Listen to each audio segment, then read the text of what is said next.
some of them are, some of the problems I'm not going to go into depth. I'm just going to show you how to set them up. Okay. But that's if I start running out of time. So I think going sequentially in order through this is okay, because the ones that I may run out of time on are ones that we covered last. And I think you would be able to have that more fresh in your memory than some of the other ones at the beginning. So if I don't explain how to do the problem enough for you, please let me know. I'll also stick around afterward for some time to answer any final questions. Are there any questions at this point? Exam is on Tuesday, so, and it is through WebAssign.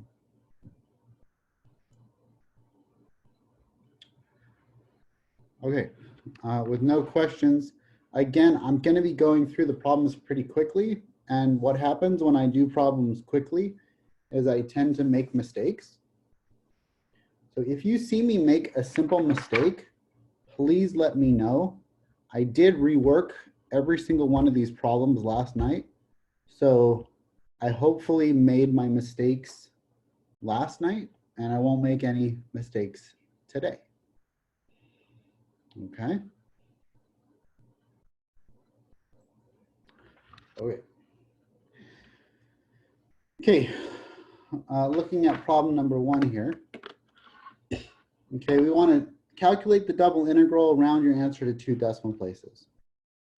Okay. So I want to calculate the double integral, okay, over R. Oops.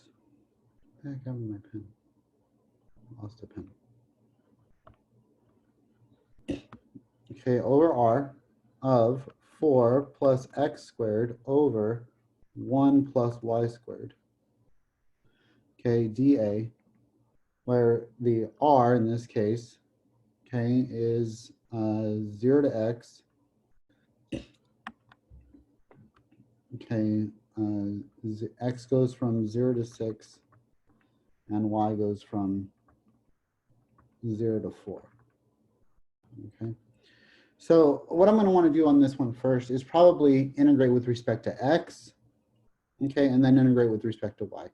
The order of integration is not so hard to change because it's a rectangle. Okay, so integrate with respect to x first, and then with respect to y.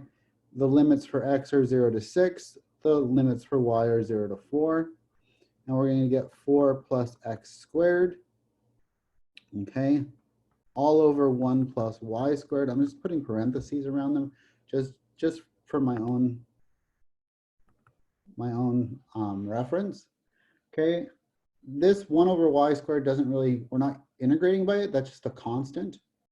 Okay, in the first one. So I'm going to go 1 over 1 plus y squared times the integral of this is 4x plus 1/3 x cubed. Okay, all evaluated from 0 to 6. So this is 1 over 1 plus y squared times 4 times 6 plus 1/3 times 6 cubed. Okay, and this becomes 24. If I do 6 cubed, that's 216. Divide by 3 is 72. And so I get 96 over 1 plus y squared. Okay, and now this is going to be integrated from 0 to 4 of dy. Now, 1 plus y squared, if you didn't recognize that, that is the inverse tangent function. Okay, so the integral of 1 over 1 plus x squared dx is the inverse tangent of x, okay, plus c. Okay, and so this thing becomes pull out the 96, it's the inverse tangent of y evaluated from 0 to 4. And so we just get 96 times the inverse tangent of 4. Now I could put in a 0 here, but the inverse tangent of 0 is 0 degrees. Okay, so that's just 0 degrees, or sorry, not 0 degrees, 0 radians. Okay, and so this is 96 inverse tangent of 4. If I plug that into a calculator under radians, I get 127.28. Okay.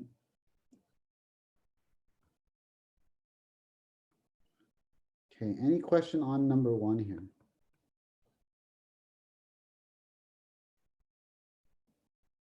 Oh, okay, so let's move into number 2. Number 2 is very similar. Okay, so calculate the double integral, okay, over r of x, y, e to the y, okay, where r goes from x is 0 to 3 and y is 0 to 3. Okay, so again, we want to make a kind of a educated guess as to which order I want to go here.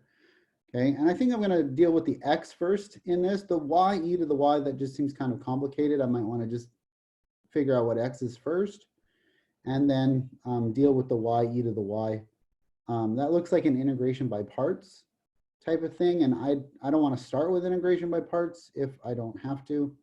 I want to kind of save that for the end. So let's do again dx dy on this thing, x, y, e to the y. This goes from 0 to 3 and 0 to 3.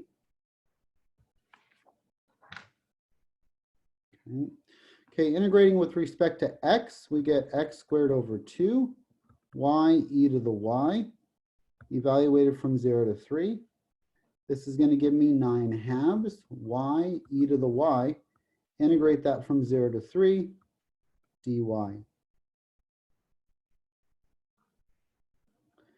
Okay, pull out the 9 halves. Again, this is going to be integration by parts. U is equal to y, du is equal to dy, dv is equal to e to the y dy, and v is equal to e to the y. u, v, v du.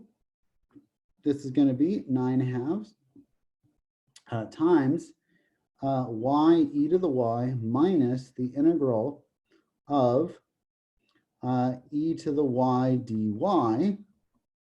Okay, I'm not going to put the limits of integration on the outside just yet. Okay, we'll evaluate from 0 to 3 in a second. Okay, so what does this become? This becomes 9 halves times y minus e to the y. Integrating this just becomes y e to the y minus e to the y, right? Okay, the 9 halves on out front, and now I'm going to evaluate from 0 to 3. Now, keeping in mind that e to the 0 is not 0, it's 1. Okay, so we get 9 halves times 3 e to the 3 minus e to the 3, right? Minus, okay, 0 e to the 0 minus e to the 0. Okay, so that thing goes away. Okay, so this becomes 9 halves, okay, 3 e to the third minus e to the third. That's actually 2 e to the third. Okay, and then this is a minus minus 1, minus minus 1, so that's going to be plus 1. Okay, so this is what it is without it being a decimal. If I were to plug that into my calculator, I would get approximately 185.27. Okay.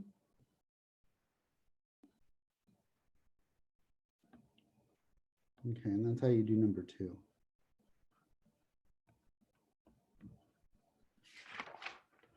Okay, moving on to number 3. Okay, again, I apologize that I'm going fast on these. I want you to see how they're done. This is being recorded. You can always go back and view the recording. I will be uploading that onto YouTube as soon as I'm finished here. Generally, keep in mind though that it takes about an hour to upload.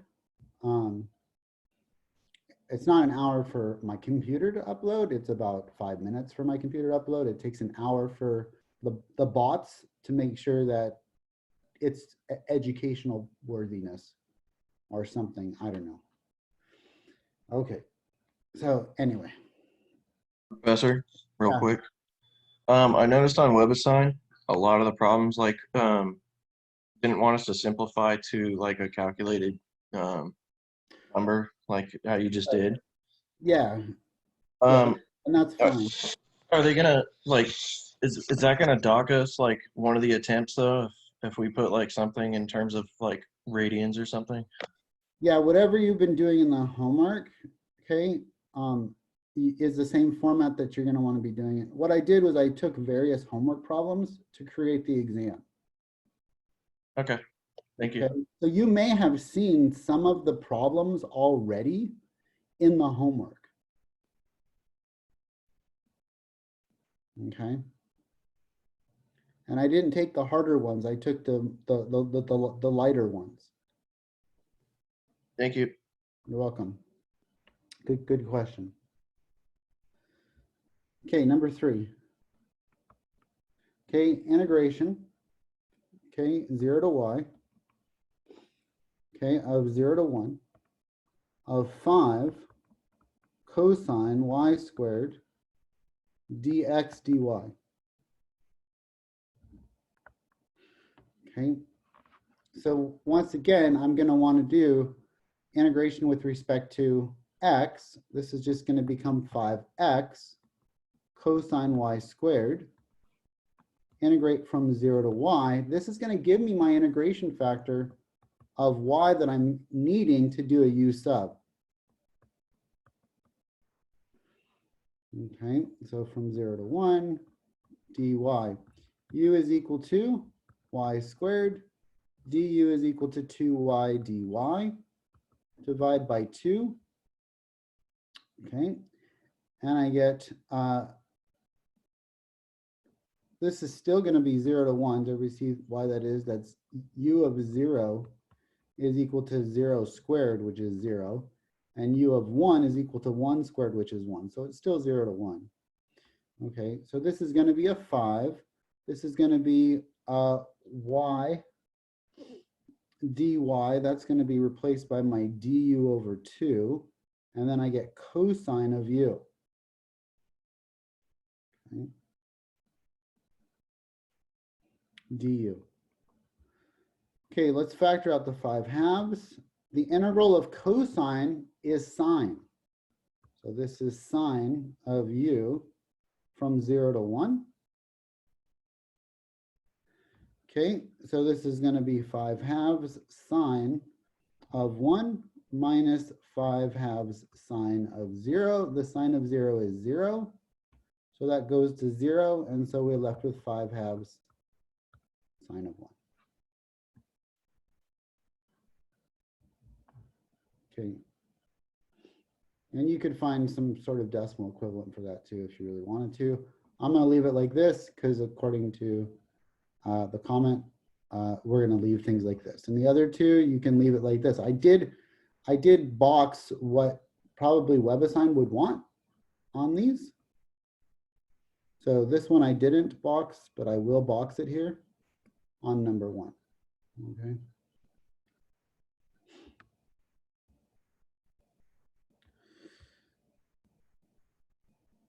Okay, again, I apologize for going so quickly. There's a lot to cover in 2 hours. Okay, and I want you to see as much of this as possible.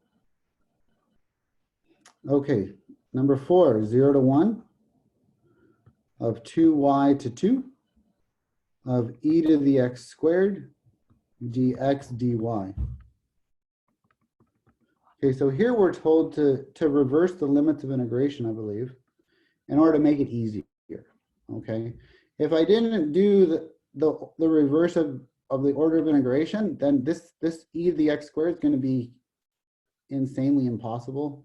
You really can't even integrate that. It's just really, really tough.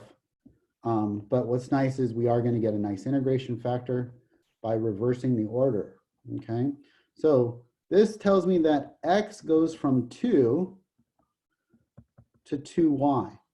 So what I'm going to do is I'm going to draw out what that means. X goes from 2 to 2y. So if I have my axes here and 0 to 2, 1, 2, then x is going to go from x equals 2y. Okay, so what does that mean? It means when y is 1, x is 2, right? So we actually get this guy here. Okay, I can erase this. This guy here, right? And so x is going from 2y to 2. And is that true? Is that true that x is going from 2y to 2? Yes. If I do my horizontal slice there, we can see that it does, x does go from 2y to 2. The problem is I don't want it to be x or oriented. I want it to be y oriented. So I'm going to get rid of, did not want to do that. I'm going to get rid of just the piece that I added, if I can, if it lets me. Nope, it's not going to let me, so I'll just draw a new one. Okay, and what do I want? I want this to be, okay, y oriented. Okay, I want my slices to be y oriented. So what does this mean? This means is that we want it to be on y. Well, what does y go from? Y goes from 0 to 1/2 x. That's what y goes from here. Okay, y equals 0 to 1/2 x. It's kind of a nicer way of doing it, though. Okay, and then what does x go from? What does x go from? X goes from 0 to 2, right? X goes from 0 to 2. Okay, so now let's reverse the order of integration. Okay, e to the x squared dy dx, and we're going to go from 0 to 1/2 x, and then we're going to go from 0 to 2. Okay. Okay, what's nice is that when I do my first integration, this just becomes y e to the x squared 0 to 1/2 x, and I'm going to bring this in, replacing y 1/2 x e to the x squared, right? If I plug in the 0, it just goes to 0. And so I get this really nice integration factor. U is going to be my x squared, du is going to be my 2x, and so I get that x dx. Okay, and so we're going to say u is equal to x squared, du is equal to 2x dx, divide by 2, and we can see that we're going to get a 1/2 du over 2 e to the u, and that works out nicely. What are my limits of integration going to be? Well, u of 2 is 4, u of 0 is 0, so we've got 0 to 4. Okay, and so we've got a 1/4 here, 0 to 4, e to the u du. Well, the integral of e to the u is, well, itself, e to the u. So this is just going to be 1/4 e to the 4th minus e to the 0th. Is that 0th? I think it's 0. Okay, and so we get 1/4 e to the u, or sorry, not e to the u, e to the 4 minus 1. Okay, makes sense? We're cranking these out, baby. Cranking them out. Okay, number 5.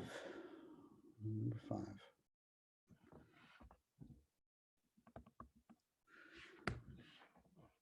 Okay, we've got our sprinkler problem. It says that a sprinkler can let me go back to the problem. Okay, just read it. There's a lot of reading. An agriculture spring distributes water in a circular pattern in a radius of 100 feet. It supplies water to a depth of e to the negative r per feet hour at a distance of e, I think, distance of e, I think. I don't know. It doesn't look too good. Okay. E feet per hour, something, I don't know. Okay. Or sorry, at a distance of, it really doesn't matter what that variable is. E feet from per hour, the distance E feet from the sprinkler.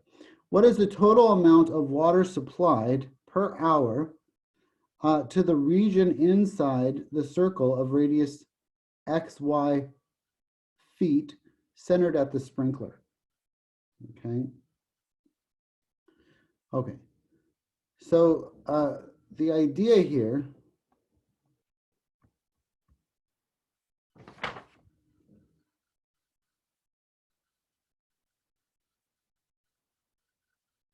is that the right one? I don't know. This might be the wrong one. Wrong version. Mine has a better version. It's a distance of r. That should be r.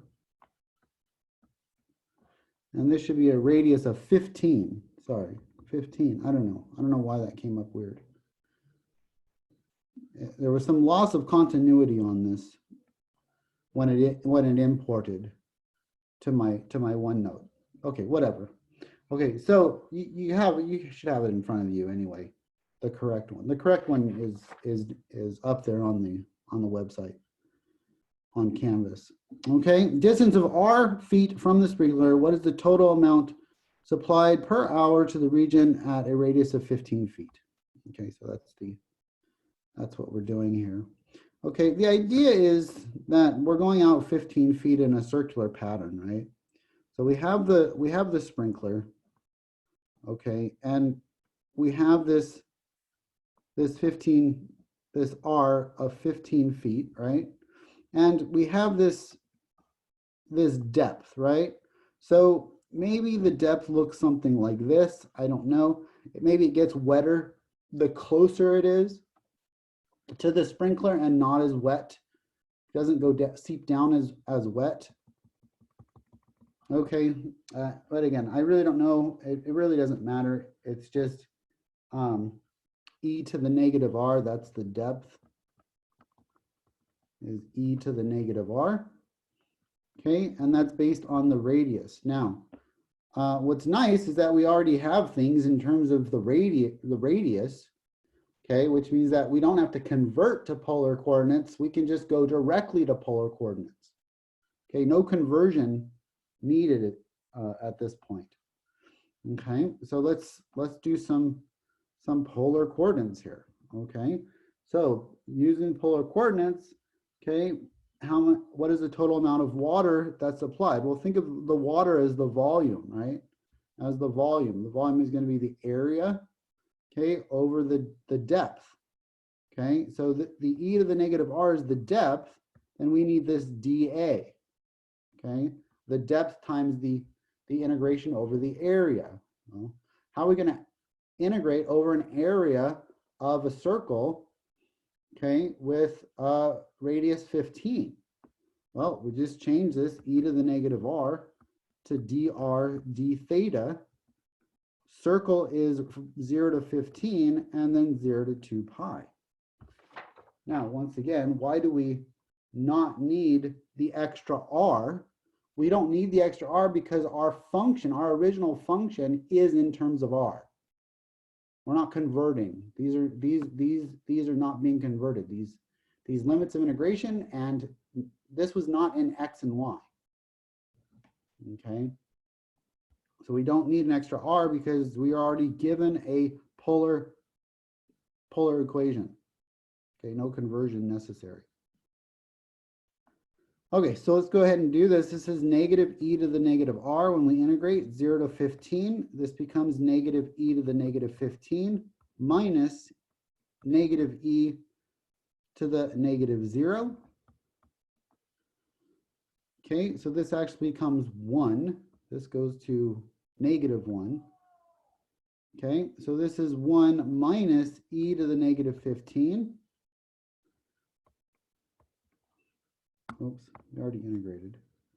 Okay, and then we want this 0 to 2 pi. Okay, d theta. Okay, and so this becomes 2 pi times 1 minus e to the negative 15th. Okay, because if I just plug in, if I integrate with respect to theta, and then this is just a constant, and then I plug in my 2 and my 0, it's just going to become, right, this is 1 minus e to the negative 15 times theta, and then evaluate 0 to 2 pi. Does everybody see that the only thing that survives there is the 2 pi and the 1 minus e to the negative 15? Okay, well, what is 1 minus e to the negative 15? That's 1 over e to the 15th power. Well, that's an incredibly small number. That's so small that it's like to the trillionth, quadrillionth power. Okay, this is saying take 1 minus 1 over something to the quadrillionth, you know, to the 1 over, that's extremely small. It's almost completely negligible. And so this is really going to be approximately 2 pi. Okay, when you come out to it. I mean, your exact answer is this, but that exactness really kind of goes away. Okay, and it's cubic feet is what we're looking for there. We're looking for a volume. A volume of water. Okay, good.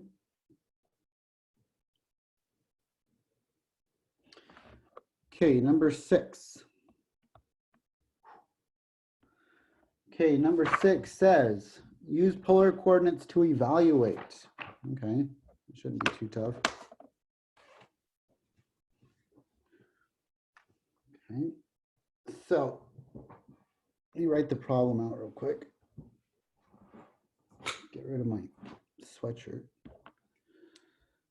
Okay, working up a sweat here. Okay, -3 to 3.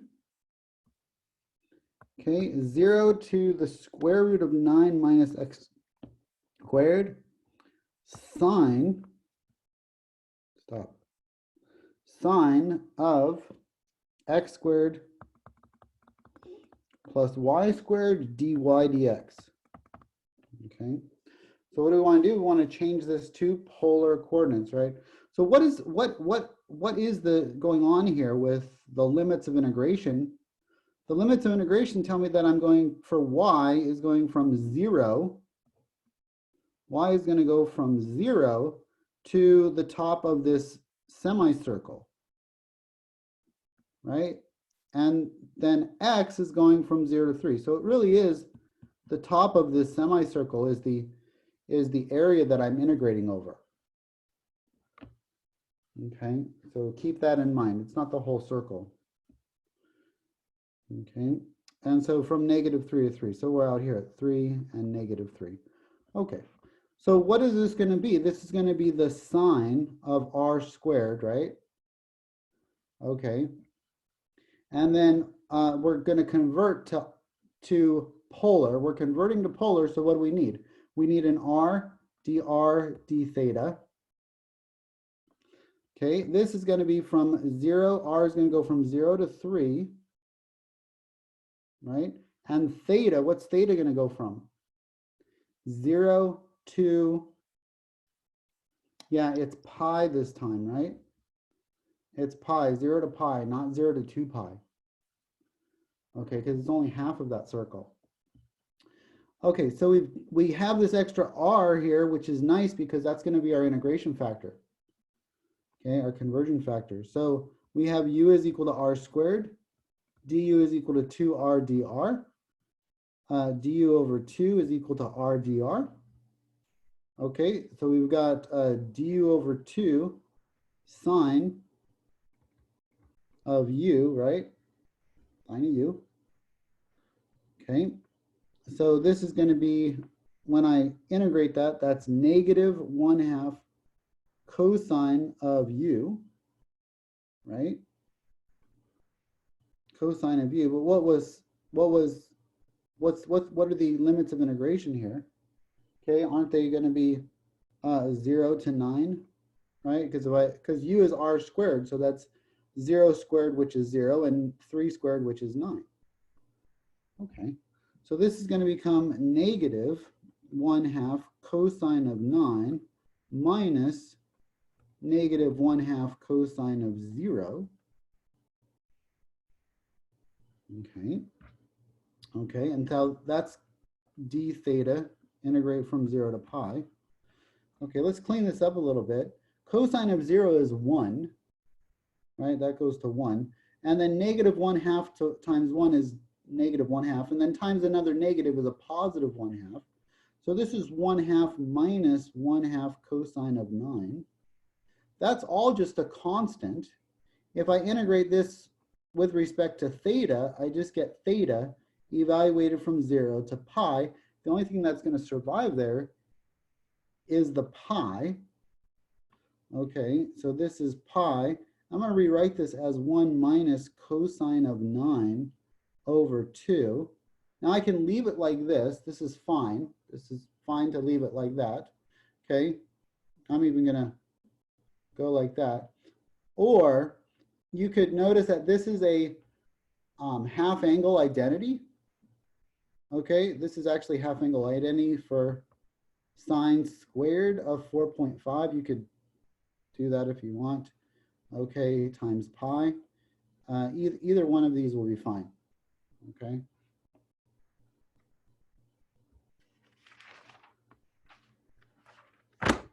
Okay. Okay, where are we at? Number 7.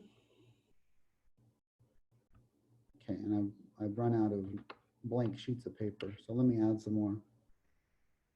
Okay, so insert.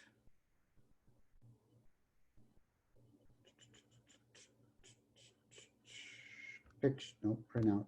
I want to print out.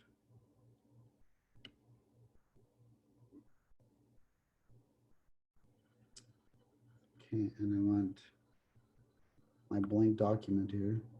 Nope, blank document. Open. This will give me 10 extra pages to work with.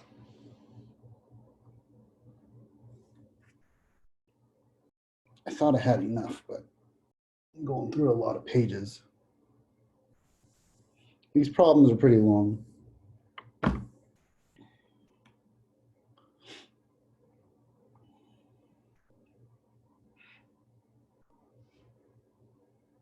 Okay, this gives us a 30-second break to catch our breath.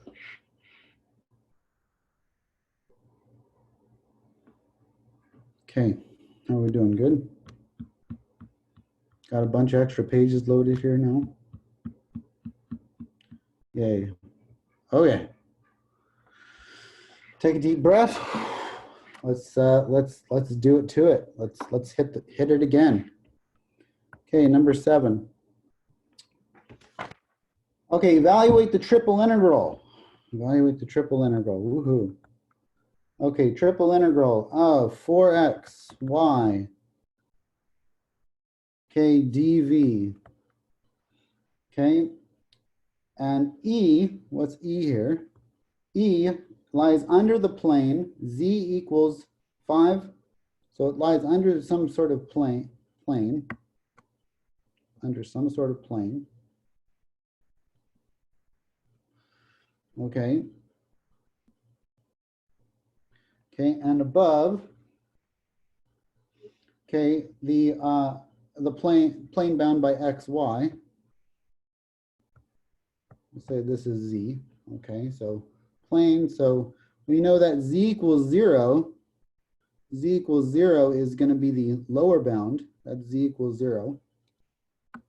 Maybe I'll make x go like this. There's z. Okay, x is going to go out like this. Oops, that is awful. Okay. Okay, x is going to be going out like this. Okay, and so the plane z equals 0 here, okay, is my lower bound.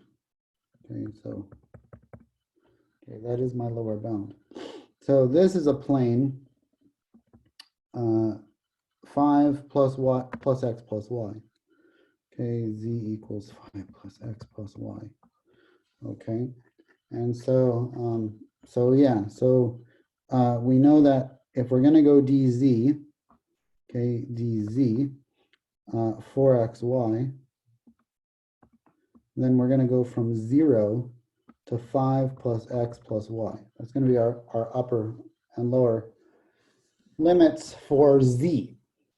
Okay, what about for x for xy plane? Okay, what are our bounds for x and y now?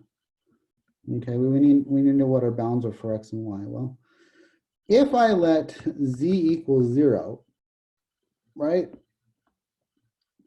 In z equals 5 plus x plus y, then don't I get 0 equals 5 plus x plus y?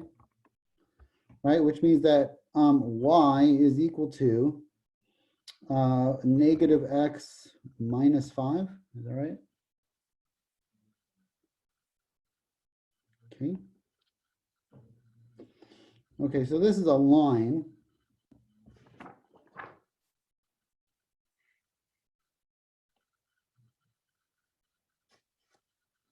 Okay, negative x minus, sorry, go ahead. Y equals root x. Yeah, you're right. Y equals root x. Okay. So I just wanted to make sure that that this was not going to be in the same. Well, we'll get to that in a second. Okay. So this is just a line, right? This is a line. Okay. So this line looks like this. Okay. Looks like this. It's 1, 2, 3, 4, 5. And it's negative x. So that's 1, 2, 3, 4, 5. Okay. That would be positive x. So negative x looks like this. Okay. So it would look like this. Okay. I just want to make sure that this guy is not in the region that I care about. Does that make sense? Okay, this is where the plane is slicing through. This is where this plane is slicing through the XY region. Okay, hopefully that makes sense. Now, it says though that it's bounded. Okay, it's bounded by y equals radical x. Well, what does y equals radical x look like? It looks like this. Okay, but it's also bounded by y equals 0. So y equals 0 is this region. Okay, so it's this region here. Okay, and it tells me that x is equal to 4, not 5. Okay, x is equal to 4 here. So I just wanted to show you that this line created by the plane does not interfere with the area that we're looking for. Does that make sense, Adapong? Okay, okay, good. Okay, because if it does interfere, then we have to take that into account. Okay, but it doesn't. This is a 5 here, and this is a 4. Did you have a question? No. Okay, and then this is y equals root x, right? Okay, so again, I just want to make sure that I'm setting up my limits. Now, I am going to set it up like this. You can set it up as x equals y squared. That's completely fine. I'm just going to do it like this. I'm going to do a dy dx for this one. Okay, and so what do my limits of integration become? Well, this becomes 0 to 5 plus x plus y. Okay. Okay, 4xy dz dy dx. So what was y? Y was 0 to radical x. Okay. And then what was x? X was 0 to 4. Okay, make sense?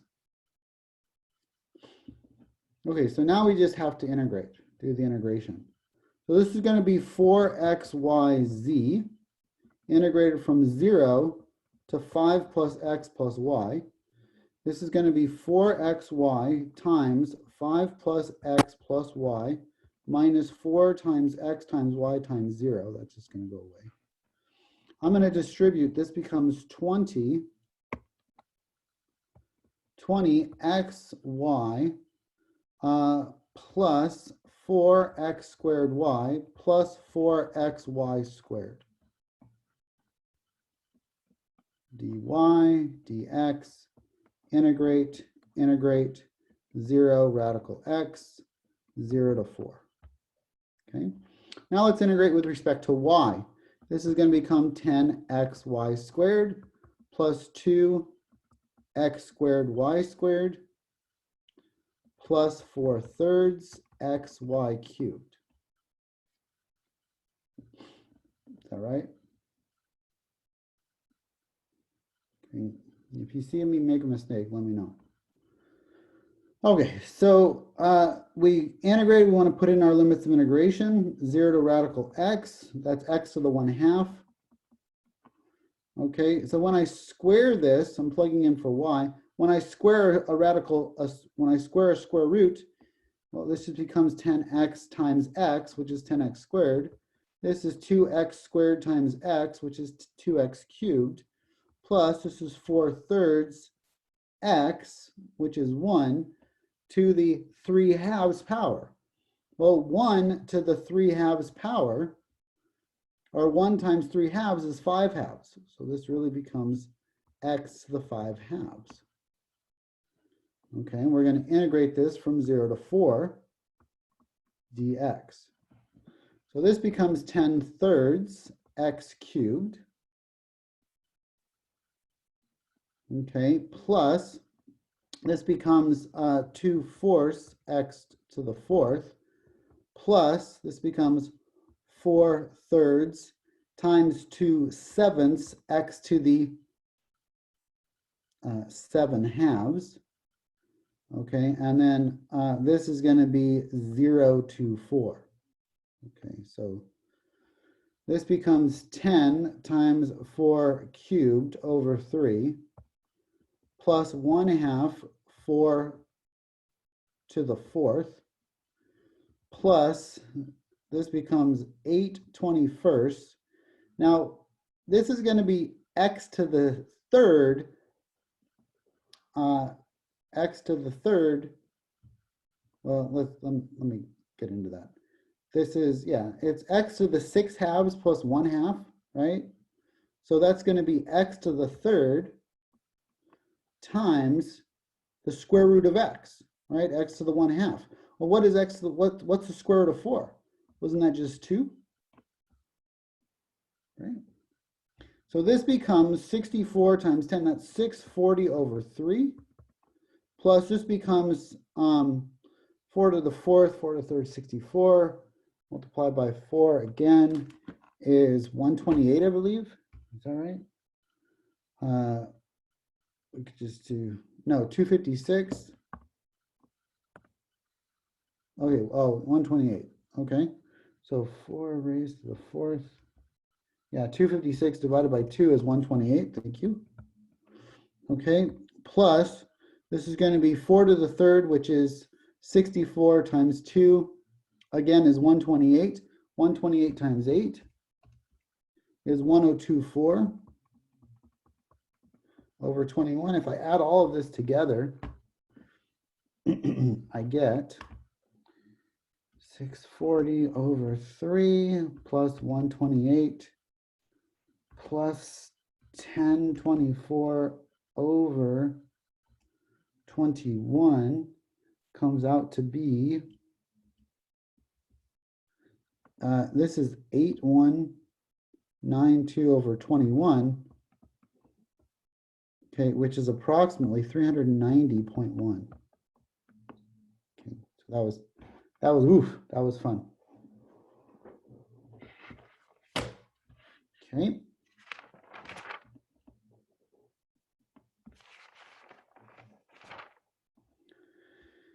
Okay, number 9. No, number 9, number 8. Number 8. Well, we're on number 7, right? Okay, 7, yeah. Okay, number 8. Let's go on to number 8. Okay, we want the volume, I believe the volume of a figure that of the cone, above the cone and inside the sphere. Okay, so this is very similar to what we did when we talked about polar coordinates. We have the cone z squared equals x squared plus y squared. Okay. And what is this thing? Well, this thing z squared equals x squared plus y squared. Okay, this is going to be the top and bottom half of a cone. It's going to look like this. Okay, the top and bottom half of a cone. Okay, but it says, and inside the sphere, x squared plus y squared plus z squared equals 2az. Okay, so again, we're going to complete the square on this to see what this looks like. Okay, and so we get x squared, sorry, x squared plus y squared plus z squared minus 2az. Okay, I'm going to leave a space, okay, to add something here. What would I add? What would I, well, half of 2a is just a, right? And then what am I going to do? I'm going to square that, so that's a squared. All right, that's kind of cool. So this becomes x squared plus y squared plus z minus 1 squared is equal to a squared. Okay, so a is the radius of the sphere. Okay. Did I do that right? No, this should be a, not 1. My bad. It should be a. Boom, like that. Okay, so this thing is going to go out forever, right? This cone goes out forever. Okay, and so we'd really like to see where the point of intersection of the cone and the sphere are. Right, where's the intersection for the cone and the sphere? And how do I know the sphere looks like that? Because we're going to be up a and we're going to be over a. Okay, a is the radius here that we're up, and a is the radius here that we're out. Okay.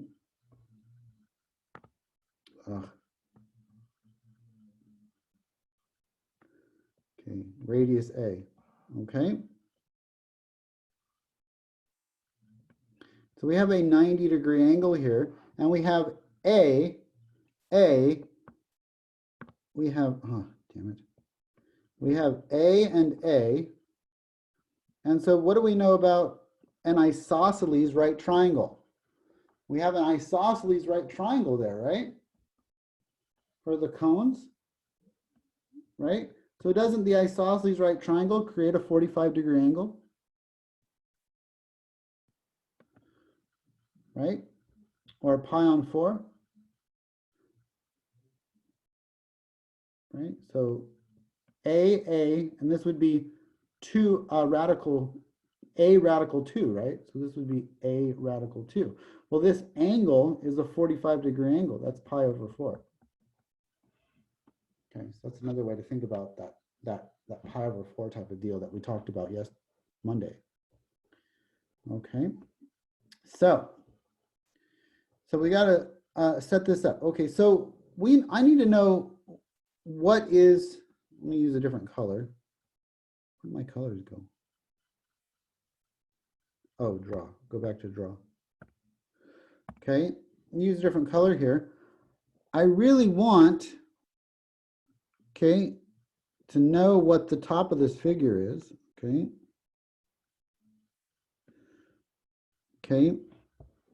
in terms of rho, okay, rho, phi and theta, right? I want to know in terms of rho, phi, and theta, what's going on here? Rho, phi, and theta, right? Because we're going to have to change this to spherical coordinates. Okay. So I want to know, well, what is this thing in terms of spherical coordinates? I kind of know what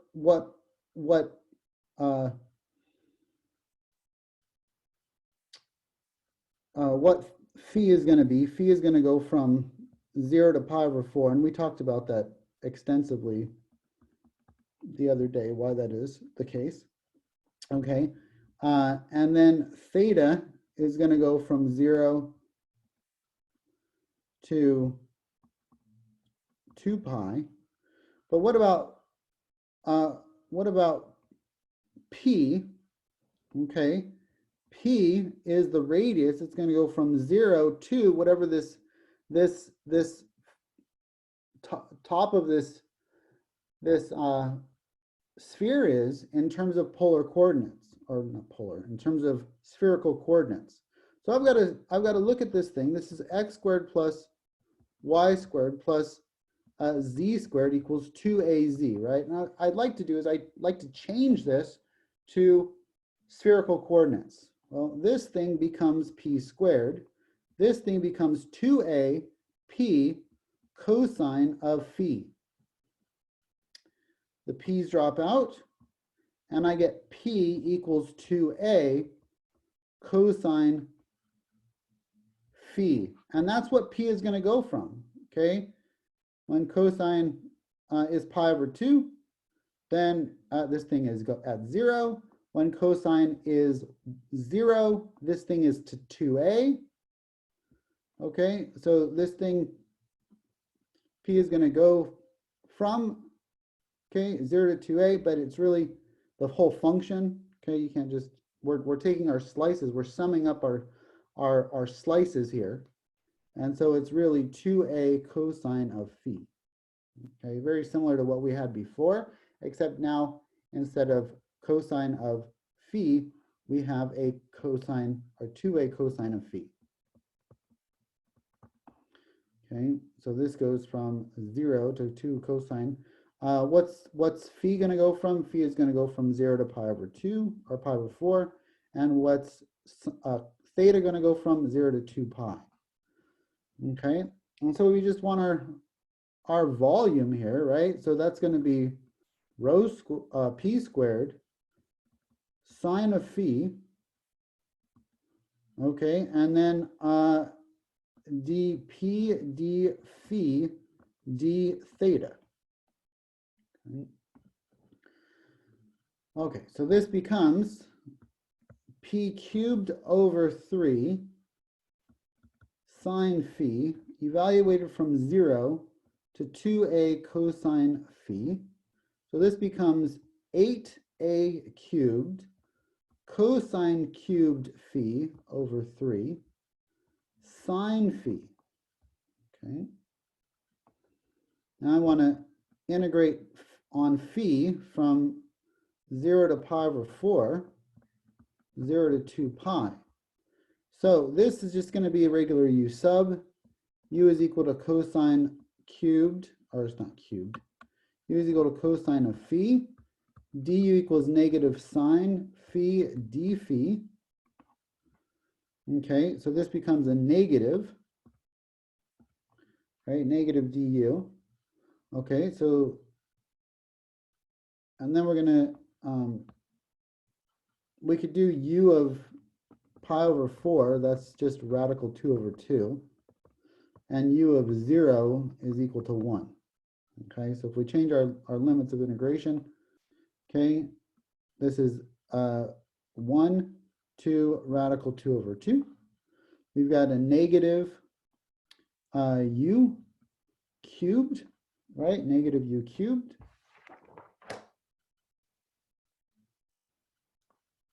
Okay. And so we've got our 8a cubed over 3 on the outside. Okay, and so I want to just integrate this. This is radical 2 over 2. du, this is negative 1/4 u to the 4th, right? From 1 to radical 2 over 2. Okay, and then this is 8a cubed over 3, right? Okay, so I could actually pull out the negative 1/4 if I wanted to.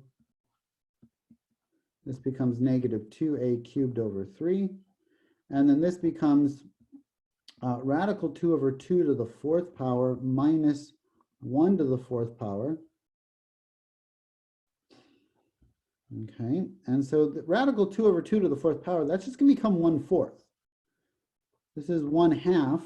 If I square that thing, it becomes 1/2. And then I square the square, it becomes 1/4. So this is 1/4 minus 1. Negative 2a cubed over 3. This becomes negative 2a cubed over 3 times negative 3/4. 3's cancel, the 2 cancels. I'm left with, and the negatives cancel, I'm left with a cubed over 2. And I'm going to integrate that from 0 to 2 pi d theta. Well, again, this is just a constant. Okay, and since it's just a constant, it just becomes a cubed over 2 theta, 0 to 2 pi. Plug in the 2 pi, and the 2's are going to cancel, and I'm just left with pi a cubed. Boom, nice. Okay, I told us to skip number 9. We're not going to do number 9. Okay, we are going to jump in at number 10, but I'm going to get a drink of water before I do that because I've been kind of speeding through these and I need a drink of water. So I'll be right back in 2 minutes.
Okay, we good? We ready to start up again?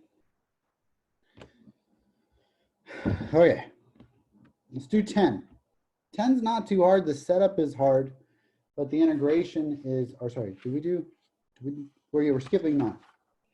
Okay, so let's move on to 10. Let's crank out 10 through 16 here. Okay. Woo. Okay, they get increasingly harder and harder as we go along too. So, okay. Number 10, find the volume of a solid bounded by in the first octant by the cylinder z equals 9 minus y squared. Okay, now the first thing that, and the plane's x equals 1. Now the first thing you're going to think of is you're like, well, how is that a cylinder? Where's the circle? And again, the definition for cylinder is not circle. This is a parabola. Okay, so what does the parabola look like? Well, it's in the zy plane. The parabola is in the zy plane, right? So we would be up here at 3. This is z.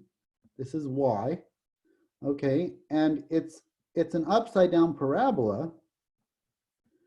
And why is it a cylinder? Because it goes out forever in the x direction. Okay, so I can't draw, but there you go. It's as good as you're going to get. Okay, and that's the definition of a cylinder, is it just goes off in the x direction forever. Okay, does that make sense? It's not a circle. It's a parabola. Okay, it's a parabolic cylinder. Parabolic cylinder. Okay, and then where does it end? It ends, okay, at x equals 1. I'm just going to let this be x equals 1. Now, obviously, my diagram is not to scale. Okay, so if this is 3 in the z's, then this is not going to be 1 in the y's. But it works. It's fine. Okay, now we only want the first octant. Well, what are the octants, right? What are the octants here? The first octant is the positive, positive, positive octant. We only want this first octant. So we only care about, okay, this here. Okay, let me get rid of this. We only care about this piece here, this piece here, okay, this piece here. Okay, we only care about the front piece. Does that make sense? We only care about half of this. Okay, it's in the positive, positive, positive octant. Okay, that's the first octant. Okay, and so we want to say, oh, okay, find the volume of this, right? Bounded by this. Okay, so how are we going to do this? Well, to find volume, it's just my triple integral dv, right? That's to find volume over E, my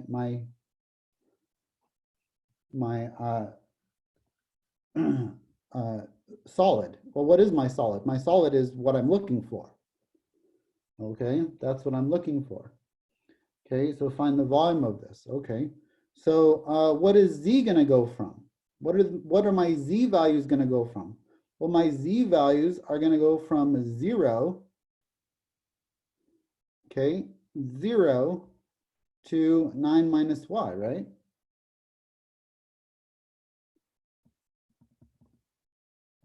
Y squared. Okay, those are what my Z values are going to go from. Okay, what about my x's and y's? Okay, what about my x's and y's? So that's dz. Okay, well, the boundary for x and y, that's actually not too hard. Let's let z be 0. Let z be 0. We get 0 equals 9 minus y squared, right? Okay, and so then y squared equals 9, and so y equals plus or minus 3. Well, that would be true if I was using both octants. But because I'm only using one of the octants, where am I going to go from? Well, aren't I just going to go from 0 to 3? Right, so that's dy. Is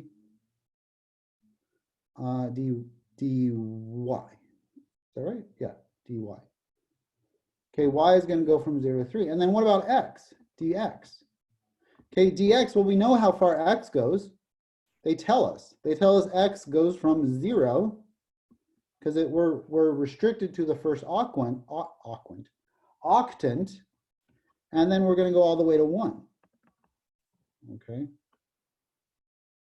Okay, and so what are we going to do? Well, this is z from 0 to 9 minus y squared. Plug that in. That's 9 minus y squared. Integrate 0 to 3, 0 to 1, dy dx. This becomes 9y minus y cubed over 3. Integrate from 0 to 3. Evaluate, sorry, from 0 to 3. Okay, this becomes 27 minus 27 over 3, which is 9. This becomes 18. Integrate from 0 to 1 dx.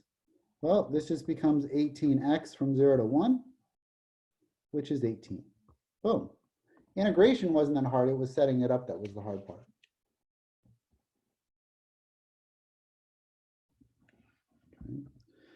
Okay, number 11.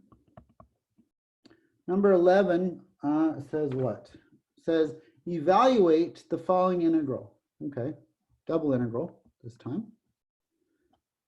Okay, 1 plus 5x plus 8y dA, where y is going from 0 to 1 and x. So I'm going to go dx dy this time, because they tell me that the x's go from y to 4y, and the y's go from 0 to 1. Okay. So now let's integrate with respect to x first. X plus 5 halves x squared plus 8xy from y to 4y. Right? So plug this in for x's. This is going to be 4y plus 5 halves 4y squared plus 8 4y minus 4y plus 5 halves y squared plus 8y squared. Right? Okay.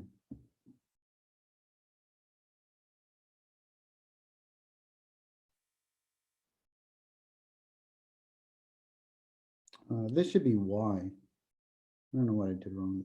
This should be just y, not 4y. Okay, is that correct? Yes, yes, yes. I like what I've done there. Yes, yes, yes. Okay, so we've got 4y plus 10y squared. Sorry, not 10y squared, 40y squared. Because this is going to be 16 times 5, which is 80. 80 divided by 2 is 40. 40y squared plus 32y squared minus y plus 5 halves y squared, or sorry, minus 5 halves y squared minus 8y squared. Okay. So we've got 40y squared plus 32y squared. That's 72y squared. Right? And then minus 8 is 64y squared. So this is 4y and minus y is 3y. This is going to be plus 64y squared minus 5 halves y squared. Well, 5 halves is 2.5, right? So 64 minus 2.5, that's 61.5y squared plus 3y. And this is dy, and that's integrated from 0 to 1. That's kind of cool.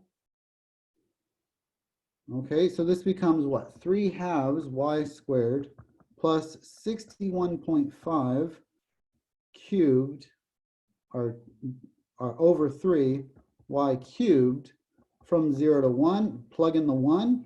We get 3 halves plus 61.5 over 3.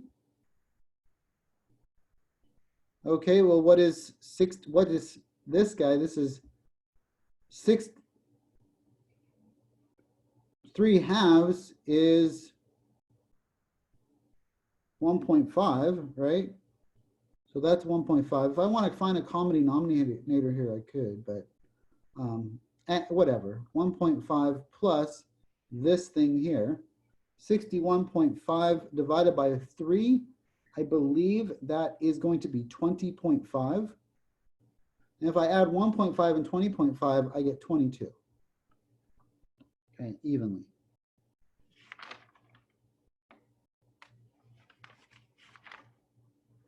Okay. What do we get? 11, 12. Let's move on to 12. Whew. Booking it. Okay, 12 says, evaluate the double integral. Woohoo. Of 3x squared dA, where R is the region bounded by the graphs of y equals x minus 1 squared and y equals negative x plus 3. Okay, so we just want to graph these lines and see, okay, what are they looking like? Where are they intersecting? What's the region that I need to integrate over, right? So what does x minus 1 squared look like? That's a parabola where the vertex is at 1. Okay. I need to make this bigger. Vertex is at 1. This is 1, 2, 3, 4. 1, 2, 3, 4. Okay, 1. So parabola looking like so. Okay, makes sense. Good, good, good. Okay.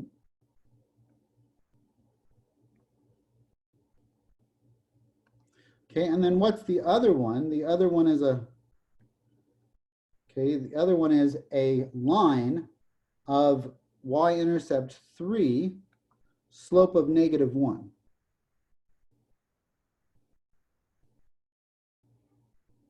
Okay, y-intercept 3, slope of negative 1. What I really like to do is find out where these points of intersection are. Where do these guys intersect? Okay, so let's set them equal to each other.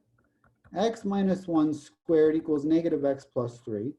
This is x squared minus 2x plus 1 equals negative x plus 3. Okay, this is x squared minus x minus x, keep making mistakes. Minus x minus 2 is equal to 0. This is x minus 2 times x plus 1 equals 0. So x equals 2 or negative 1. So there's where my intercepts are, where it's going to intersect. Okay, so this guy is going to be at 2, right? 2, 1. 2, comma 1, that's the point of intersection there. Where's the other point of intersection? Well, the other point of intersection is going to be at negative 2, 4, I believe. Sorry, negative 1, 4. So negative 1, 4. Okay. That's the other point of intersection. Okay, so now I'm just going to want to do my vertical slices. Okay, which one's on bottom and which one's on top? Well, we want this to be with respect to y, right? Y equals negative x plus 3 is on top.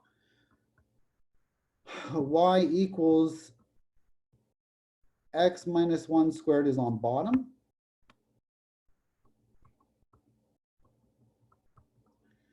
Okay, and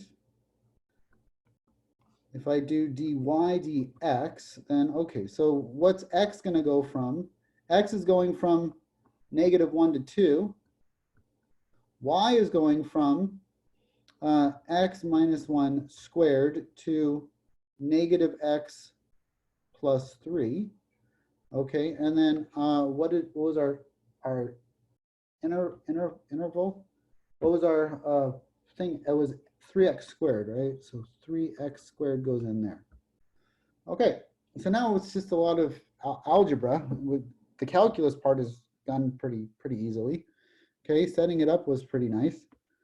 So let's just do the numerical integration here. Okay, so 3x squared y evaluated from x minus 1 squared to negative x plus 3. plug this in for y, right? So this is 3x squared times negative x plus 3, okay, minus 3x squared times x minus 1 squared. Okay, I'm going to square all of this out, multiply all of this out, and combine like terms. So this is going to be negative 3x cubed plus 9x squared. Okay, this is going to be, I'm going to put the negative with this thing. And so this is going to be negative 3x squared times x squared minus 2x plus 1. Okay, so this is negative 3x cubed plus 9x squared minus 3x to the fourth plus 6x cubed minus 3x squared. Combine this, combine like terms, negative 3x to the fourth, that's gone. Negative 3x cubed plus 6x cubed is plus 3x cubed. And then 9x squared minus 3x cubed is positive 6x squared. Okay. Okay, and I want to evaluate this from negative 1 to 2 dx. Okay, so this becomes negative 3/5 x to the fifth plus 3/4 x to the fourth plus 6/2, or sorry, 6/3 x cubed. Okay, evaluate it from negative 1 to 2. So this becomes negative 3/5 times 2 to the fifth plus 3/4, 2 to the fourth plus 2, 2 to the third minus negative 3/5, negative 1 to the fifth plus 3/4, negative 1 to the fourth plus 2, negative 1 cubed. Okay. Okay, this is 32 times 3. What is 32 times 3? 32 times 3 is 96. So negative 96 over 5. Plus, this is going to be 16 divided by 4 is 4. So this is plus 12. This is going to be 8 times 2, which is 16. This is negative, negative, negative. That's 3 negatives. So that's negative 3/5. Okay, this is going to be positive, negative. So that's minus 3/4. Okay, and then this is going to be negative, negative, positive 2. Okay, well, 16, 12, 16, and 2, they add up to 30. Okay, negative 96.5, I'm just going to change this to decimals because I don't want to deal with the fractions. These are nice decimals anyway. 96, 100 divided by 5 is 20. So 96 divided by 5 is just 19 with 19 and 1/5, which is 19 and 1/5. And so this is negative 19 and 1/5. Okay, or 19 at 0.2. Okay, this is minus 3/5, which is 0.6. And then this is minus 0.75. And then I already did the plus 2. Okay, if you plug this into a calculator, okay, we would get 9.45. Do you have a question? It's not positive 3/4. Oh, right, it's negative 3/4. Yeah. Did I not put negative 3/4? It's negative, right? Because you have to distribute this negative, right? And what's negative 1 to the fourth power? It's a positive. Okay. Does that make sense for Oz? Oh, okay, good. Okay, so that's your answer there. Sure. Okay, yeah, keeping track of the negatives is very important. Okay, very, very important. Okay, number 13. 13, we've got kind of this shape here. It's actually smaller than that, right? Or this is 2 and this is 6, right? And it says change this to polar coordinates. These are just half circles, right? So what's this going to be? Well, it's going to be, right, r dr d theta. So r dr d theta, okay? Okay, so convert to polar coordinates. Okay, why are we converting to polar coordinates? Because they give it to us over r, rectangular coordinates. We start with rectangular coordinates. Okay, dA. Okay, the function they give us in rectangular coordinates. And we want to convert to polar coordinates. Okay, so this is going to go from okay, f of x. Well, what's x? X is r cosine theta, and y is r sine theta of r dr d theta. And what are my limits here? My limits are going to go from 0, or sorry, yeah, from 2 to 6 for r, and from 0 to pi for theta. Okay, so that's it. That's it on that one.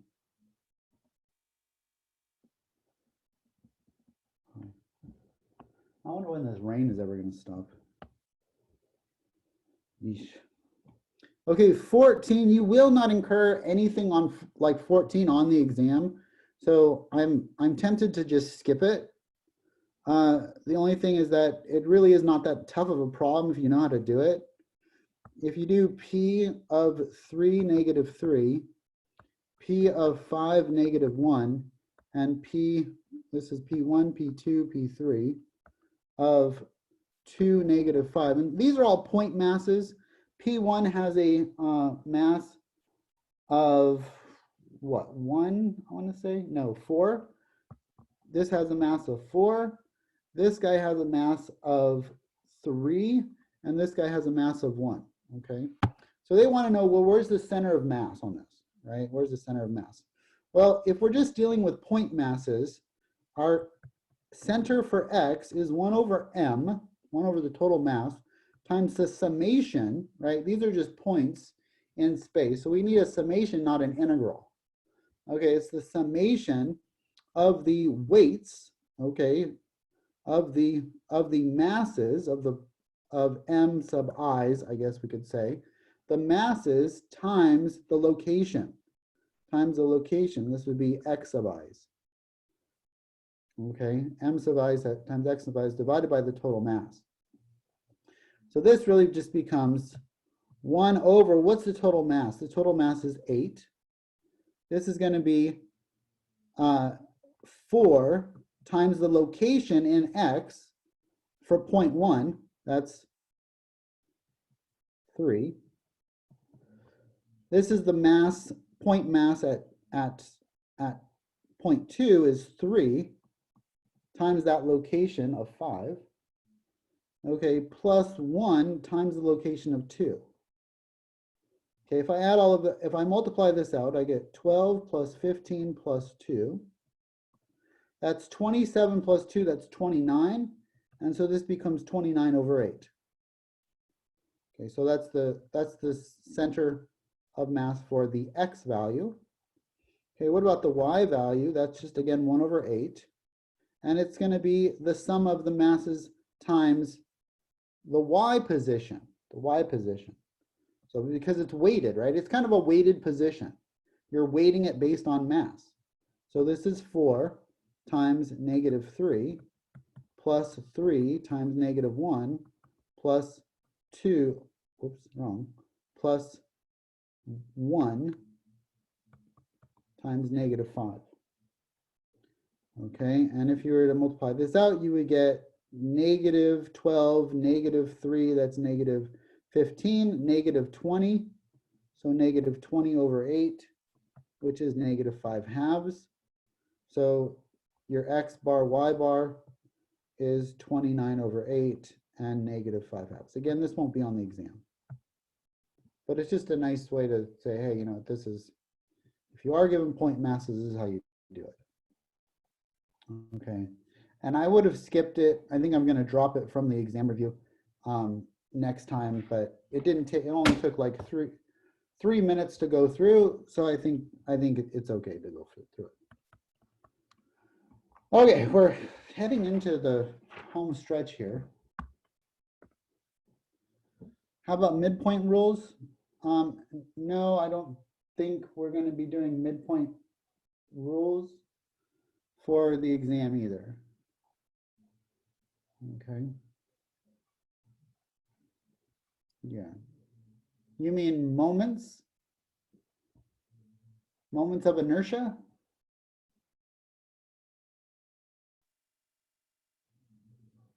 Oh, okay. Yeah. Moments of inertia. So no, we're not going to be doing moments of inertia. Just find the center of mass.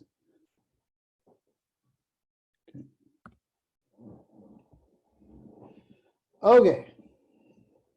I got myself a little breathing room now for 15. 15 is long. Okay, 15 is very long problem. Okay, maybe not as long as I would think, but it's long. Okay, so let's jump into it. Okay, we've got 15 and 16 left, and one is long and one is short. Okay, well, one is long and one is not as long. I guess I should say. Okay. 15. Okay. 15. Find a mass and center of mass. And you will have one like this on the exam. Not necessarily as long as this one, but you will have one, find the mass and center of mass on an exam. Okay. So they're saying that it's bounded by these graphs, y equals sine of 6x. Okay. X equals 0 and x equals pi over 6. Okay, so pi over 6. Okay, having a density xy of 4y. Okay, so first I want to know, well, what the heck does this thing look like, right? Well, this is a sine function. Okay, it's a sine function where the period is 1/6 of what it should be. Okay, the period is getting squashed. So it really kind of looks like this. Okay. Okay, it's the period's getting squashed. It's much higher than that, but I'm not going to make it higher because I want to work with it. Okay. So the amplitude is still 1, but the period is no longer 2 pi. The period is pi over 3. Okay. So what happens at pi over 6 here? Well, at pi over 6, if we plug in the sine of 6 times pi over 6, we get the sine of pi. And what's the sine of pi? Well, that's 0. Okay, so the sine of 0 is 0, and the sine of pi over 6 is 0. And so we kind of get these bookends, okay, for our first enclosure there. Okay, that encloses an area, which is nice. Okay. Okay, so we want to find the mass first. Let's work on the mass. What was the mass? The mass is the double integral for rho of xy for this enclosed space, dy dx, right? Okay, so let's see what we got here. We got, for our limits, we've got 0 to sine of 6x, and then 0 to pi over 6, right? And then this is 4y dy dx.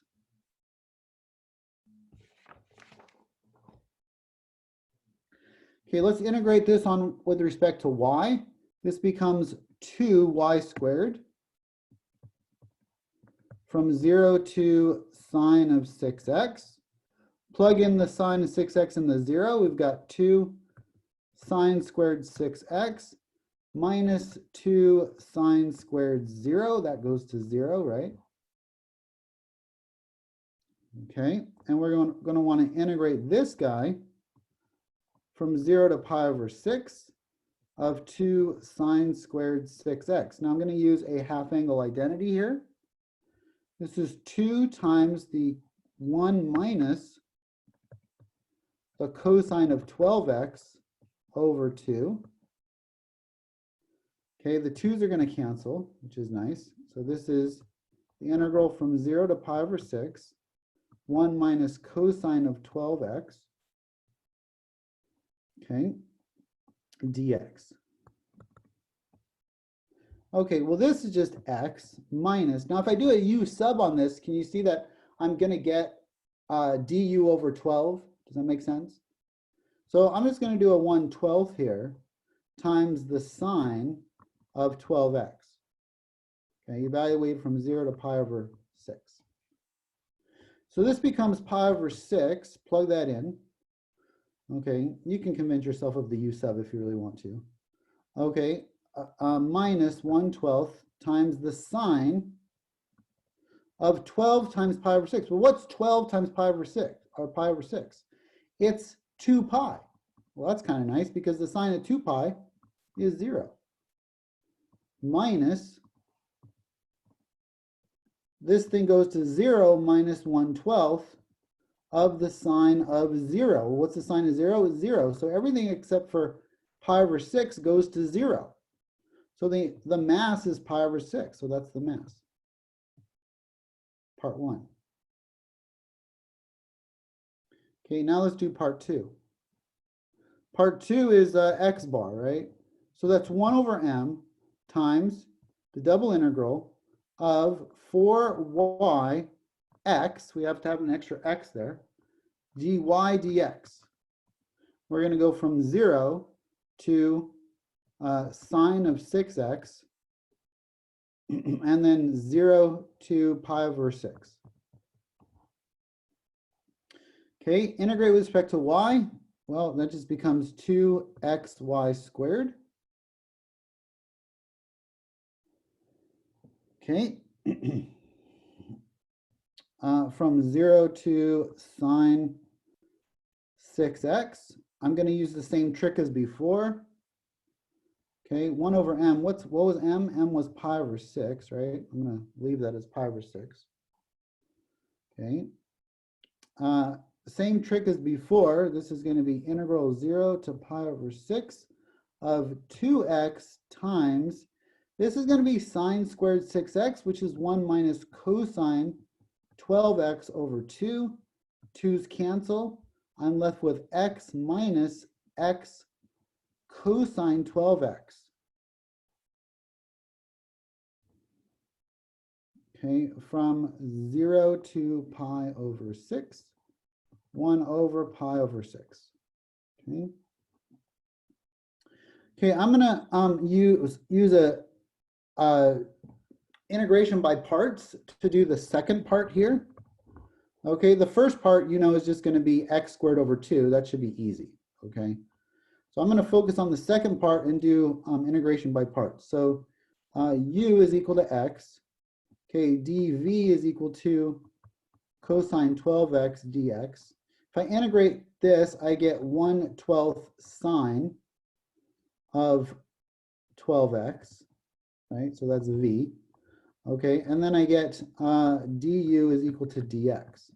Okay, so after integrating, I get x squared over 2 minus x times 1/12 sine x. So this is x over 12 sine 12x, right?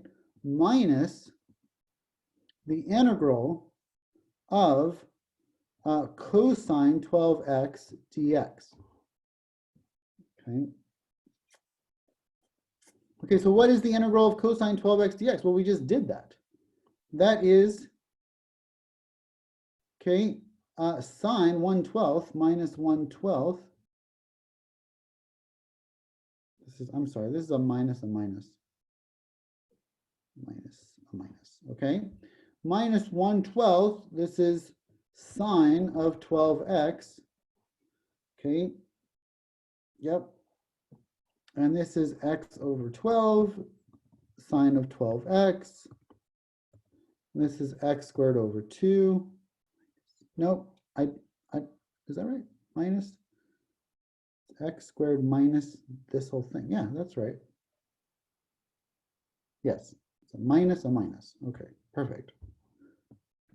Okay, just want to make sure I have my minus signs correct.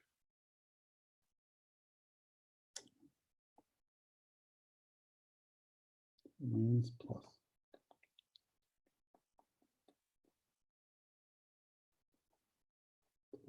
Yes. Okay, so now this thing is all evaluated from 0 to pi over 6. Okay.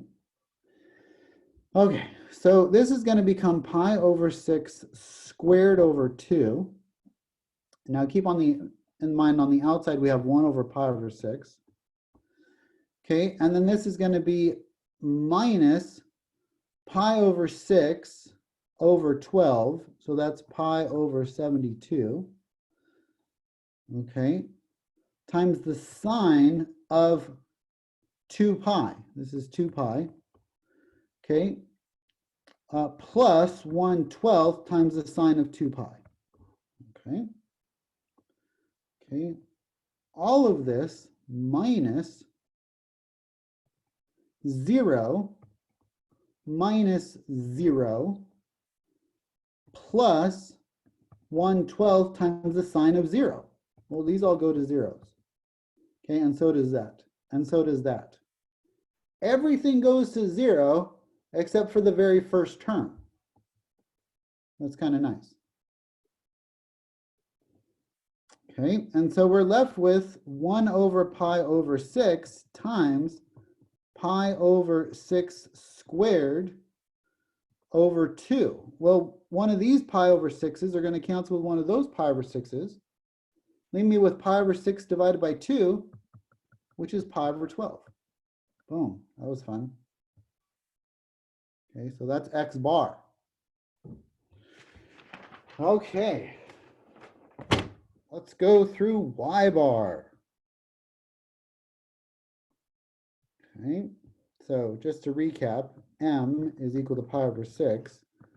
X bar is equal to pi over 12. Excuse me. Y bar. Boom. Nice. Okay, 0 to pi over 6. Sine of 6x. This is 0. This is going to be 4x or 4y squared, right? Because now it's an extra y, 4y times y, dy dx. Okay, so this becomes 4 cubed, y cubed, right?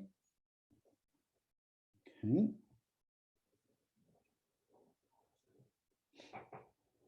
Whoops. Go away. Okay, evaluated from 0 to sine of 6x. Okay, so this is 4 cubed sine cubed 6x. Okay, integrate that. Sorry, there's a 1 over m here. My bad. This is 1 over pi over 6 times this whole thing. 0 to pi over 6. Okay, dx. Okay. Okay, I think we're good. Okay, I'm going to rewrite this as 6 over pi. And I'm going to pull the 4/3 out. Okay, so this just becomes 8 over pi. Okay. Okay, on the outside. Now let's integrate this. Well, to integrate an odd power of sine, I need to break off a sign and change it to cosines. So this is going to be 4/3 sine squared 6x times sine 6x dx.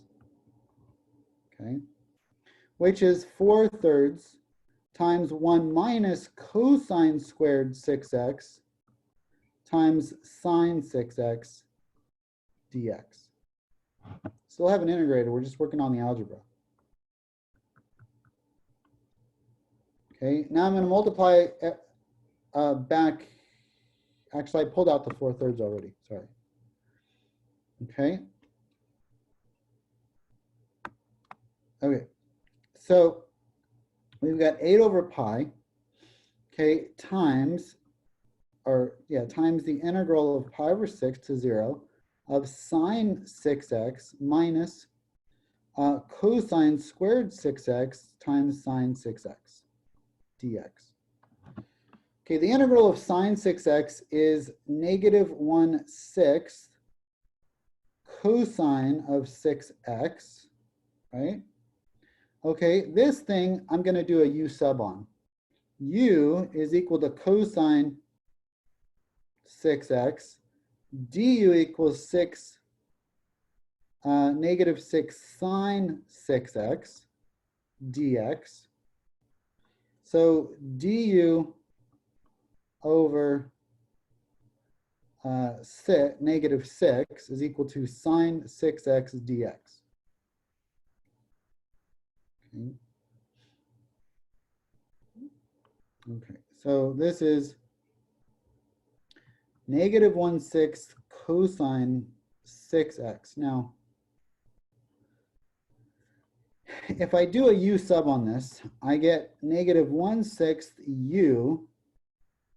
This is a minus. Okay, minus -1/6. Do you see that the minuses are going to cancel out and just become a plus? Maybe I'll do that on the next line. But this is u squared du. I'm not doing anything with the limits of integration right now because I'm going to actually put everything back in terms of x and then do the limits of integration. Okay, just it's easier for me to do that in this case. Okay, and so u squared, this is going to be -1 over 18 u cubed, I believe. Okay. Yes, yes. Yes. Okay, -1 over 18 u cubed, that's going to be a positive. Okay, and so what is u in this case? U is the cosine, right? Is the cosine. So this is going to be -1/6 cosine 6x plus 1 over 18 cosine cubed 6x. Evaluate that from 0 to pi over 6. Okay, hopefully I did that all correctly. Okay, and then this is going to be 8 over pi on the outside. Okay, let's see what we got here. Okay, so this is going to be -1/6 times the cosine of 6 times pi over 6, which is cosine of pi. Okay, plus 1/18 times the cosine of pi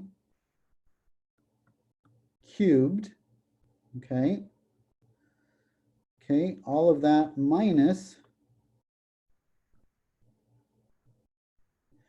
-1/6 times the cosine of 0 plus 1/18 times the cosine of 0 cubed. Okay. And we've got an 8 over pi on the outside.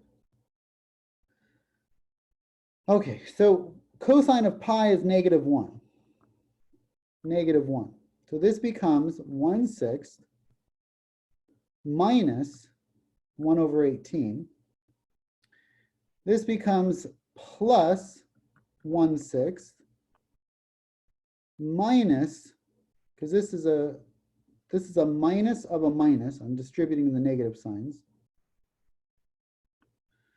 Okay, and cosine of 0 is 1. Cosine of 0, so minus 1 over 18. Okay. So this becomes 2/6 minus 2/18. Well, multiply top and bottom by 3. I get 4/18 times 8 over pi.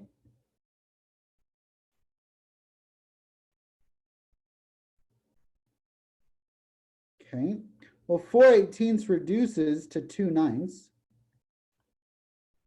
right? And so this becomes 16/9 pi. Okay, that's on the, and that's equal to y bar. Boom. So m was equal to pi/6. And then we have the point pi/12, comma, 16/9 pi. That's a lot of work. Okay, but those are the answers. Those are the correct answers. Okay. Okay, let's finish this off with number 16. Okay, 16, we've got z equals x squared plus y squared. We've got a paraboloid. This is a paraboloid. Okay, and then we've got z equals 8 minus x squared minus y squared. That's also paraboloid. I'll put paraboloids plural. Okay, and so what's happening with these paraboloids? It says sketch them, sketch the paraboloids. Well, if I look at the x, y, z coordinate system, okay, if I let x be 0, then I get this guy here. If I let y be 0, I get this guy here. Okay, and so I've got this paraboloid. Okay, that's going up like that. That's the top one. Okay. Now what about let me erase this. I'm going to run out of space. This is z equals x minus 8 minus x squared minus y squared. Well, what's this one? This is just an upside down paraboloid. This is a right side up paraboloid. Okay, so this is right side up paraboloid. This is a upside down paraboloid. Okay, at 8. So let's go up here and make that 8. Let me get rid of that. Okay, let's go up here and make that 8. And then this is going to go down like so. And at some point, they're going to intersect. Okay, that paraboloid, right, is going to, they're going to intersect. The outside paraboloid, or the paraboloid on top, is going to intersect with the paraboloid on the bottom. Okay, this thing's up at 8. Z equals 8. Okay, this thing starts at z equals 0. So where do you think they're going to intersect? Well, wouldn't they intersect halfway? Right? Maybe z equals 4. Okay, maybe. We'll see. We'll see what happens. Okay, does z equals 4? Okay, is that where they're going to intersect? Well, let's see. Let's see what happens. Let's set these equal to each other, shall we? X squared plus y squared equals 8 minus x squared minus y squared. I want to see where they intersect. Well, add x squared plus y squared to both sides. I get 2x squared plus y squared. Or sorry, 2x squared plus 2y squared equals 8. Divide through by 2, and I get x squared plus y squared equals 4. Oh, okay. So that's a circle of radius 2, right? That's a circle of radius 2. Okay, well, that's where they're intersecting, is in this slice of circle of radius 2. Well, where is that located on my paraboloid? Well, isn't x squared plus y squared equal to z? Isn't that the equation of my paraboloid? And in this case, x squared plus y squared equals 4. So what does that tell me about z? Well, z is 4. So that's exactly what happened. They're symmetric. They're symmetric paraboloids. One is upside down, and it's like a cup, and the one on the bottom is like the same cup, and it's two cups coming together to form this shape, and they're identical. The top paraboloid and the bottom paraboloid are identical, And what I want to do is what? Find the volume of these. Yeah, we want to use a triple integral to find the volume inside this. Okay, so yeah. Okay, use a triple integral to find the volume inside. Okay, dz dx dy, right? Or dy dx, we'll see. Okay, so where are we going from? We're going from, okay, we're going from a z at the bottom here is z equals the x squared plus y squared. That's the bottom, right? So that's the x squared plus y squared, right? We're finding volume, so this is 1. And then what's the top? The top is just 8 minus x squared minus y squared, right? Okay, what are the y's going from? Well, I really don't care in this case because what I want to do, I mean, I could solve for y if I really wanted to. I could find this shadow on the bottom here, and then the y's and the x's are really just a circle of radius 4. I'm sorry, of radius 2. Okay, if you could see that, that's a circle of radius 2, because that's what's going to create the shadow in the xy plane. Okay, but I really want to change this to polar coordinates, actually cylindrical coordinates, right? I want to change this to cylindrical coordinates to really make things easier on myself, right? Just to make it easier. Okay, so again, we have this intersection of a circle, right? So x squared plus y squared equals 4. So at the intersection, that's the tallest amount. The tallest amount. That's the most that the radius takes on. Can you see that on the diagram here? The radius is going to go from 0 to r squared equaling 4. R squared equals 4, so r is equal to 2, right? So the radius is going to go from 0 to 2. Okay, so from 0 to 2.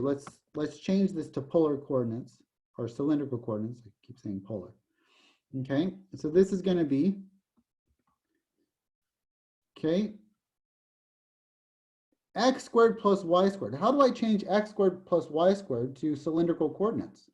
Well, isn't that just r squared? Right? That's just r squared. And then wouldn't this just be 8 minus r squared? Right? Yeah. Yeah. And then this is going to be r dz dr d theta, right? R dz dr d theta. So now what does r go from? R goes from 0 to 2. And what does theta go from? 0 to 2 pi. Right? Does that make sense? Okay.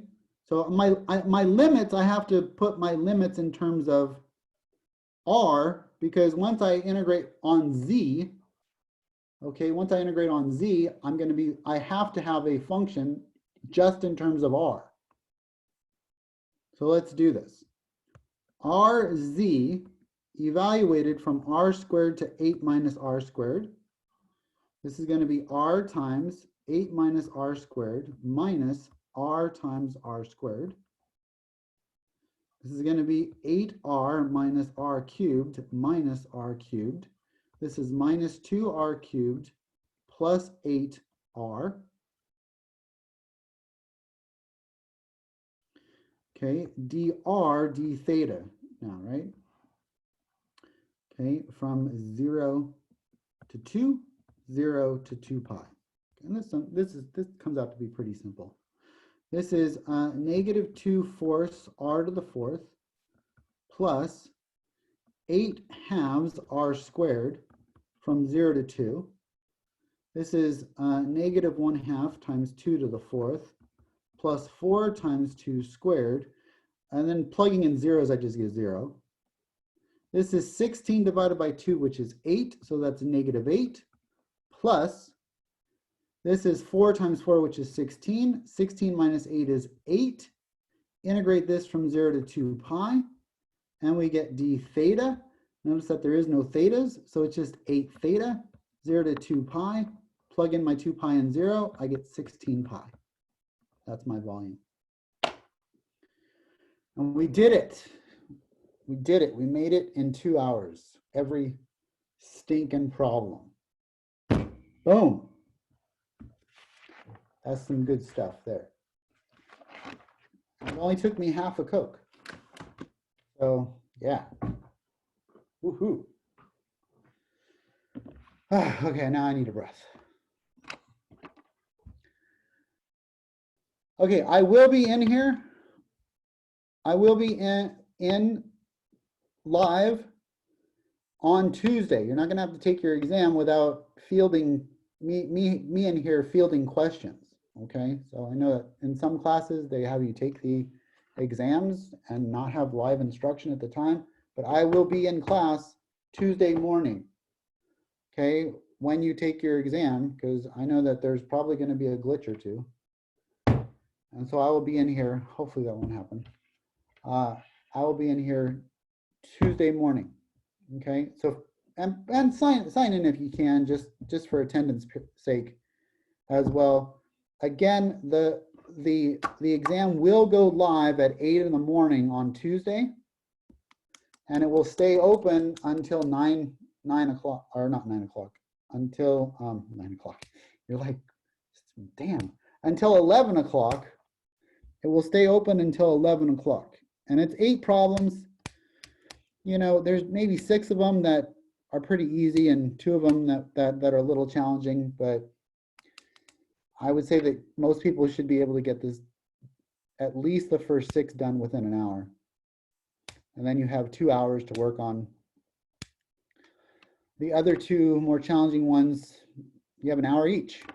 So there you go. Okay, but I highly doubt it will take you that much time. Okay.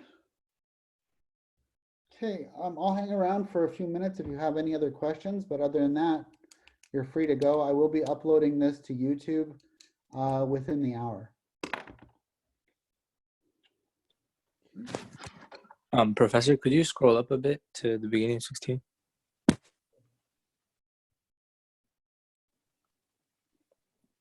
Yeah, right there. Thank you. Yeah.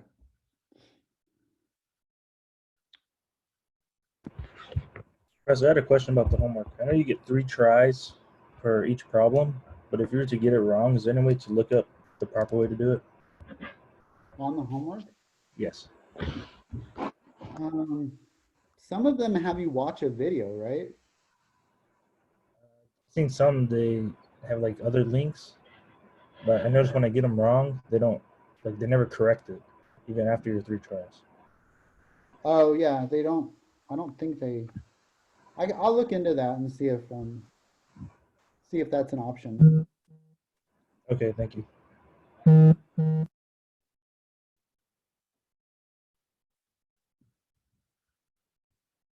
No, you're going to want to submit all the questions at once. Okay. Yeah, don't try to submit each question, then that'll use up your 3 tries in one sitting.